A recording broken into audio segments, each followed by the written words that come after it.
thanks so much for being on the show. It's great to have you. Thanks for having me.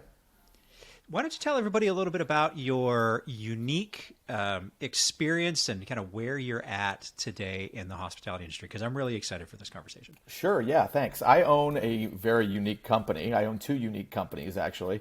Well, what's unique is that the way they work together, actually. So one is a classic consulting company. I show hotels and hospitality venues, restaurants, bars, nightclubs, et cetera, how to make money, how to be visible, how to operate, how to save money. And I also own a company kind of on the other side where I represent, in terms of travel and concierge, a travel agency and a concierge company. I represent high net worth and celebrity and musician and athlete and politician travelers, which I book, travel and concierge needs for. And concierge needs are restaurants, nightlife, ticketing, events, things like that. Pretty much people just call me and they say, I'm going somewhere and I need things. And I help them out. Now, the uniqueness that I described is that there's not many people who are on both sides, right? It's either you run the hotels and the bars and the restaurants, or you're representing the people who are using them, right? So we do both, and it's unique because I can't name another company that does both. No, and it's great, and they work together very well because, simply put, if someone calls me and says, do you have a hotel in Paris that you can recommend? I might actually have a hotel in Paris that I operate, right? Huh. and we can take care of them there in terms of price, in terms of added value, maybe better than they can do on their own, and then vice versa. When I work for when a hotel company hires me to help them and help their property, I can help them earn business. I can help fill them, right? I can tell my clients, hey, I'm working with this great hotel, and why don't you stay there? So it's great. Yeah. So actually, I'm curious, and this just because you've got a foot in both worlds here. On the consulting side, I guess the question really should be, how has the last couple of years been on both sides of that coin? Because I do a lot of consulting, and what I thought the consulting work that I was going to do at the start of the pandemic is not what ended up happening over the course of the last 2 years. I'm curious to get your experience on that too. Yeah, simply put, we went from having two very busy, amazing companies with many employees and many clients to having absolutely nothing in 7 days. It's both companies went to zero. It's funny, we modeled out before, like 6 months before the pandemic, we modeled out, hey, what if there's a recession? What if we lose 30 or 40% of our business? What's going to happen here, right? Like, how are we going to operate? Are we going to be able to keep our employees? Then we lost 100% of our business in March. And to your point, on the consulting side, we went from really, once things started to slowly come back, we went from consulting on how to operate and how to fill your properties and operate your properties. We went to consulting on how to deal with your bank, how to ask for favors, how to ask to not to defer payments, and how to deal with the city on kind of maybe tax breaks or loans or the different loan programs that were out there. So yeah, like you, we were consulting on things that we were not expecting. Yeah, it's funny how that shifted, and it never ends up being what you expect it to be. But which one has one of them come back a little bit more than the other? Sure. As we're sort of 2 years in now. Right. So as I'm based in Miami Beach. Miami Beach came back very quickly on the venue side, right? On the hospitality side, the regulation in Florida was, let's say, loose, right? So people that were, I guess, done with COVID on their own started to come to Florida pretty quickly. So our company was gaining a lot of consulting projects back quickly because, simply put, hotels were opening in Florida, 6 to 8 months after this was happening, in September, October, November of 2020. Hotel owners were calling me saying, hey, we have business coming back. Like, how do we manage it? How do we get more of it, et cetera? So the high end, the celebrities and the big names in terms of travel, they took a little longer to kind of get back on the road. First of all, there was no business travel of any kind for them, right? There were no music tours. There wasn't any celebrity appearances on TV shows or anything like that. So a lot was done via Zoom or via podcasts like we're doing right now. So they had no business. On the leisure side, it was a slow burn. So many of my clients are from LA, right? Which is a place that was more protective during COVID, as they probably should have been. So I would say, yeah, the consulting services came back first. Right now, we're rocking and rolling again on both ends, which is great. Yeah, that's really good to hear. So the thing really that we're talking about today, not about consulting, is about VIPs, or the VVIP / celebrity class of guest. Sure. Which is the question. I mean, as a hotel guy, a longtime hotel guy, the number one question I get asked by everybody is, what famous people have you met? With like it's like the second question is so far and away like not even close to that. The second question is like, what's your favorite hotel? But it's always, who have you met? That, I was fortunate enough to work in a luxury environment where these types of guests, and not just celebrities, but government officials, high net worth individuals, people like that. Like this was relatively commonplace, and you end up becoming accustomed to the cadence of needs and service and how you sort of have to work in that. From your side, though, as somebody who goes out and looks for people like what I was doing before to service your clients, what are some of the biggest misconceptions from your side that you see about these guests, and how best to serve them? And we're going to sort of dive in from that perspective and get right into it to help people get their arms around this class of guest. Yeah. I mean, well, first of all, I mean, to speak to your point, it's so interesting when you do meet these people. There's no rhyme and reason to what you would expect versus what they are, right? Some of the people who you would think are the kind of, you're like, oh, this person's going to be terrible, could be the nicest human in the world, and then vice versa. It's just the most interesting thing about when I get asked that question, which I get asked daily. And the big problem with me being asked that big question is I can't really answer it often, because I have to, I have a business where we work with these people and we have to kind of protect their everything they do. But I'm always like, the ones you think are bad are not, and vice versa. I think the biggest misconception is that people think often that these celebrities are cheap and never pay for anything, right? That is completely false. Maybe it's on the reality TV front.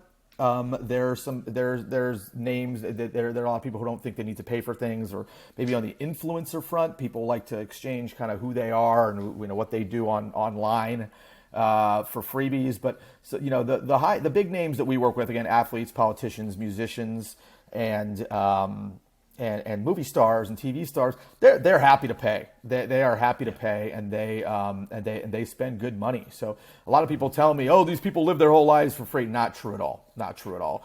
And another misconception is that in the kind of the process on in terms of the travel process and arriving at a hotel, dealing with these people and everything at a property or at a restaurant, is that they're very high maintenance and they're awful people. Whereas some are, the majority are not. The majority are just like you and I, like, where's my room? I love this view.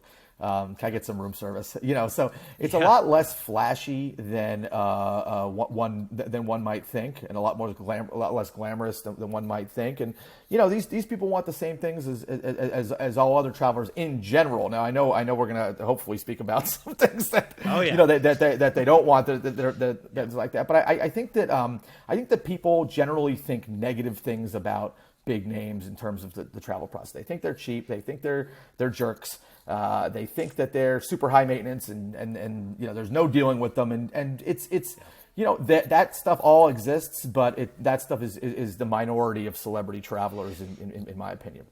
And what's funny is that stuff exists with regular guests too.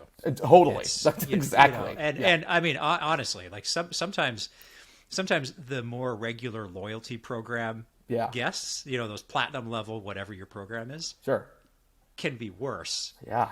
Consistently than some of the people coming in that you deal with. I'm sure there's no way of knowing the analytic, but I'm sure that all people, including celebrities and non-celebrities, are whatever percentage of them are nasty and whatever percentage of them are cheap is the same, right? Yeah. Now, in terms of particulars, that's where the celebrities are a bit more fun, but we're not dealing with people who often, we don't often deal with people who don't want to pay bills. We don't deal with people, who call me and say, do this, do that. You're name calling or anything like that. So that's what people often approach me about. Yeah. That that's a really interesting point, because it kind of brings up this thing that if you're dealing with some of these highly visible clients, I guess another way to say it, like these VVIP clients, Sure. And you do find yourself in a position where you are getting attacked is too strong a word, but maybe more like they're just very difficult to deal with, and there's nothing that you can do to solve what they want. I'm going to ask you how best to do that, but before that, is there something that the hotel can do in the booking process, working with someone like yourself, to try to head off what some of those issues might be ahead of time? And what comes to mind is, we had a pre-chat about room types. And so somebody says to you, I just arrived in whatever city and I need a room at this place now. And maybe that hotel doesn't have the type of room that they want. So they get there, they're unhappy, as one example. What have you seen that works well? How can hotels work best with you to head off any potential issues? The answer is to prepare, right, and to make sure everything is ready, and make sure there's no issues, and to communicate with me about what exactly these people are looking for, and to make sure everything runs smooth. I always say that the most important thing is that everything runs smooth. And the opposite of what the word on the street is that everybody's cheap is people will pay the right amount of money. They just they want to make sure everything goes well, right? Much like other travelers, right? But they just need a bit more. Privacy is very, very important, right? Like the privacy, these people are not traveling to to meet with fans or to be on stage. Often the travel is business travel, they want to get to bed, or if it's leisure travel, they want to be with their family and on the beach or on the balcony, and privacy is super important. So everybody's different, and double and triple checking one's work on the hotel side or the venue side is very important, and understanding things like this person's a vegan, this person is this person, his family's with him. It's very important for this person that there's no autographs and no pictures. This person doesn't want to talk to the front desk. They want their key, right? That you already have their credit card info. You do whatever you want with it. You just want their key waiting and let them go right up. This person's going to show up with 15 bags. We don't want these bags sitting in the lobby. There's a million things, but preparation, it's just like any other thing in the world, and it's not rocket science, but, oftentimes people are not prepared, and a lot of this stuff is last minute. Celebrities make. We just had an A-lister call and say, "I'm going to the Bahamas tonight. What's the next flight out?" And we accommodated that. We booked the hotel down there, and we dealt with we dealt with all the particulars, and we were very high touch, and we met with the different people who are going to be working on the overnight shift, and the people who are going to be accommodating during that stay. And it's just about prepping them and advancing them on everything. So advance is the most important part of our business. So we booked the room. Adam Knight's celebrity podcaster is going to the Bahamas. We booked the room. We set it up, right. We get everything going, and it's. Your stay might be a month from now, right? Then 7 days before, 2 days before, we advance twice. We call and we say, Adam likes the following things. He's Adam likes to podcast from his room. So make sure he's in a very quiet room that's not on the pool, and make sure Adam loves chocolate. Make sure there's chocolate waiting there when Adam gets there. So all of this stuff, and there's a million things like this. It has to be double and triple checked, and note that doesn't happen a lot in this industry, unfortunately. Do you think that the excitement of getting people at this caliber staying in a hotel can sometimes drive some of the over promises that might cause issues once they get there? Absolutely. Yeah. Everybody wants the celebrities, right? And people don't realize hotel employees, it's not just a hotel employee that wants, that's like, oh, I like, this is my favorite band. I want them staying here. It's important to hotel owners. Right? Hotel owners walk into these meetings and they say, we say, oh, we have a bank from Singapore staying here. They're like, that's nice.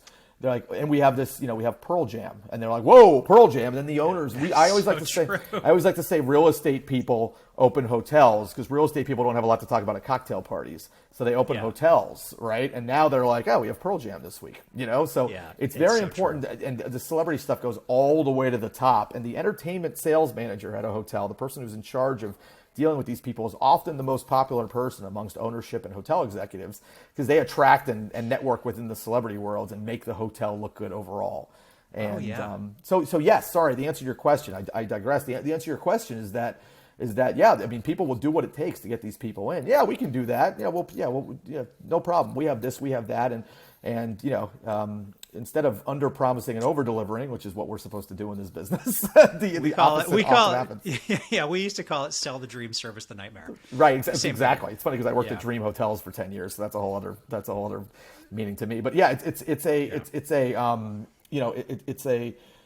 people do, these hotels, these celebrities are so important to them. And a thing we're doing recently is for the big names, we're not necessarily giving arrival times to the hotels, because if we're saying Mick Jagger is showing up at 7 p.m., we've noticed that at the hotel, the entire staff seems to be in the lobby now at 7 p.m. The housekeepers are cleaning, the engineers are fixing something. Like everybody, the time gets out there, right? And the staff. So we're signing confidentiality agreements and NDAs, and we're making sure people are. We're saying only 2 people who work at this hotel can know that this person's coming: the general manager and the person servicing it. The entertainment salesperson. So we, even within the property, employee-wise, it can be a problem. Yeah, and that welcome committee is almost always not welcome. Right. Correct. We've had situations like taking a picture of far off in the lobby, making it seem like meanwhile you're doing a selfie behind you, that kind of stuff. Yeah, and it's tough. It's tough to when I've worked in hotels in New York, I would often walk out the employee entrance of my hotel, and I would have reporters right there saying, hey, who's staying there? Here's $100 and stuff. And it's like, this is how this stuff gets out. And, that kills us. We deal in aliases, and we deal with, we try to move people as quietly as possible. Mm-hmm. How do you choose the hotel where somebody goes? Is there a selection criteria? Is it purely brand awareness based? Is it, to your point earlier, do you have a network of properties that you just prefer to place people at? How does that look? We do. So we know we have lists and databases in terms of private entrances. In terms of the new hotness is the private entrance with closing garage door, right? So the car can go in, the garage door closes. Like the loading dock. Yeah, the loading dock, exactly. When the places that can do that, they can get an SUV inside with a closing door. They're getting all the business lately. If anyone's building a hotel right now, at the back, make a loading dock with a closing door, right? Never mind that you're going by the trash compactor. They don't care. They're happy to see trash over fans, I think, in terms of walking into a hotel. But we obviously have our network of 5-star properties that people prefer. The privacy is important. Location is always important. And we also do a lot of young celebrities, so the cool factor plays in now. Some of the 5 stars simply, they don't have the hot restaurant or the hot nightclub or the hot bar. They're not necessarily in the cool area, right? So we also have to have a network of kind of lifestyle properties that are also high end, kind of a 5-star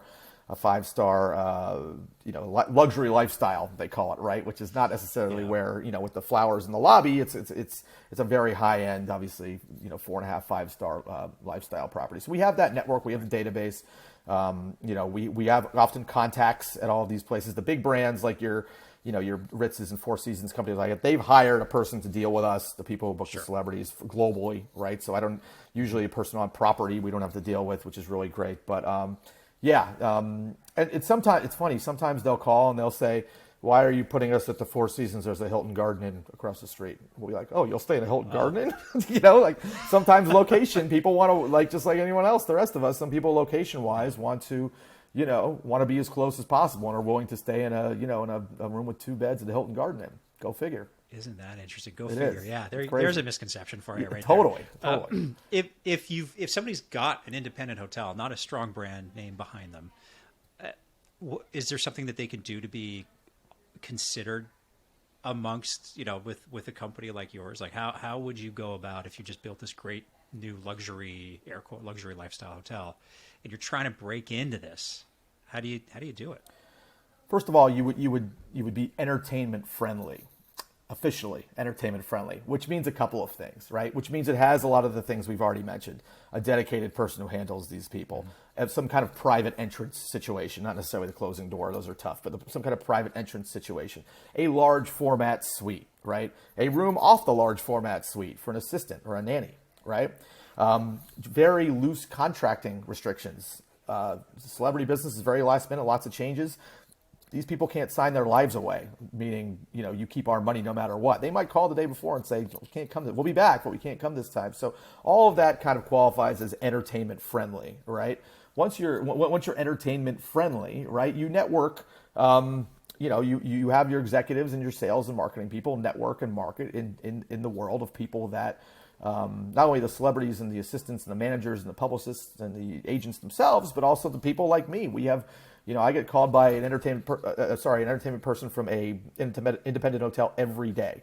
Someone's like, "Hey, it's me from the Adam in Vancouver." I'm like, "Oh, what's that?" And they'll send their marketing materials. I'll review them. And in some cases, we'll say, "Sorry, this is not going to work." In other cases, we'll say, "This will work for some people, not others." In other cases, I'm like, "This is a great new hotel we can use." And all of us also kind of the entertainment booking travel community and concierge community, we all know each other as well. So if I get if you're asking me about, some town, 20 minutes outside Cairo, which I've never been to and don't know, there's someone I can contact somewhere, who books the big names also, who it's will help me out. Like the clay door. Totally. Yes, yeah. exactly. Exactly. There's going to be times where a hotel employee, and it could be the GM, quite honestly, that deals with a situation that escalates quickly negatively.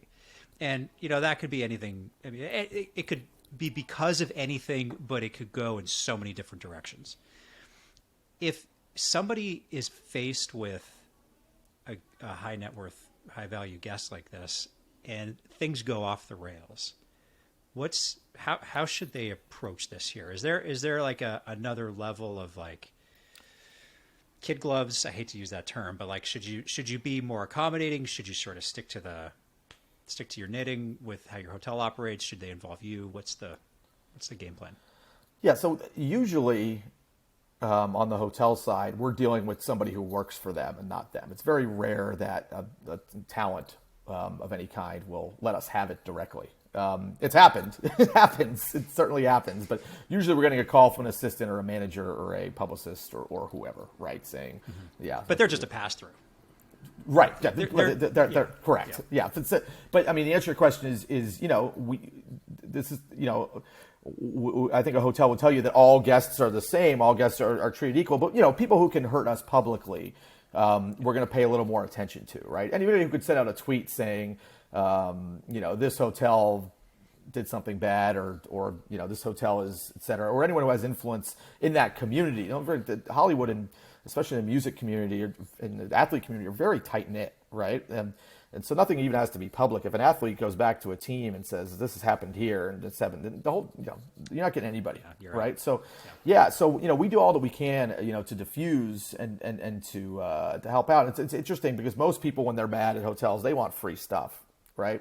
Mm-hmm. This is not often an ask for free stuff it takes us back to our first point, right? That, celebrities are not often like, well, this is not worth the money. It's more like, we're having a bad time and fix this right now. Give us better accommodation, right? So if they're still there, I think these properties do all they can do to better the accommodation, to make sure everything goes well. Send up it's not just send up a cheese plate, kind of like it would be if I was upset, right? It's this person's in a suite, put them in the penthouse. So. People do what they can. People do what they can. And, often when I call a property or someone on behalf of one of my clients and say, this person's not pleased, people jump, right? People want to be involved with big names regardless. So that's one reason they jump, but also they know that it could lead to something a lot worse. Yeah. Yeah. And, the knee-jerk reaction to just comp something, to your point, isn't, oftentimes it's it could be a nominal amount of money in the grand scheme of things for the guest that thing doesn't replace the time and frustration that they've had to endure to get whatever it is that they need resolved fixed. Right. So that's a really good point. I mean, just going to the comp. I mean, that might be a good solution, but usually it's just about reaction time. Yeah. And fixing it. Reaction and just time. making it better, right? Yeah. And going forward. Yeah, absolutely. Agree. I got to talk to you about riders. Riders. Yes. Yeah. The famous, no green M&Ms, that kind of thing. What's the purpose of having a rider? And is there a type of guest or client that usually has one, or are they becoming more popular, less popular? Kind of what's the state here? I mean, the out there purpose of having a rider is to inform the hotel of everything that's needed before we get there, and and when something goes wrong, be able to stick them saying, "We told you this 2 weeks ago," in the form of a rider that you clearly did not read, right? So, riders have kind of a bad rap because of all the fun and games in them, but they're super important in terms of specific instructions that are not necessarily easy to explain over the phone or to just send in an email. Like these are very intricate instructions about how this room should be billed, how the arrival experience should go. There's liability things in there, like if this hotel has construction in it or around it, inform us immediately, right? Because we'll change our hotel, and then when the guest shows up and there's construction, we can say, "We told you to tell us in the rider, and now we're going to send the person somewhere else, and you're not going to charge us," right? So it's 90% to make sure the hotel is on their game. Where is their tour bus going to park? Here are everybody's aliases. Aliases are a huge one, right? If I'm staying under an alias, Tom Collins, right, and I lose my key, if I go to the front desk to get a new key, my ID does not say Tom Collins. So technically, the hotel should not give me a key. But in the rider, it explains, here's how aliases work. If somebody loses their ID, their key, they can go to the front desk and they can get a new key with their alias. Just stuff like that that's really important. Now, riders have gotten, I think this started in the 80s with the, maybe even before, 70s and 80s with the rock bands, where, the things like separate our M&Ms by color, got into the riders. And we've seen a lot of fun stuff. We see a lot of fun stuff in riders, and we have fun with them. They're really fun, but 90% of them is like really serious information that needs to happen. And a lot of it involves people's safety. I send out riders now with pictures of stalkers in them.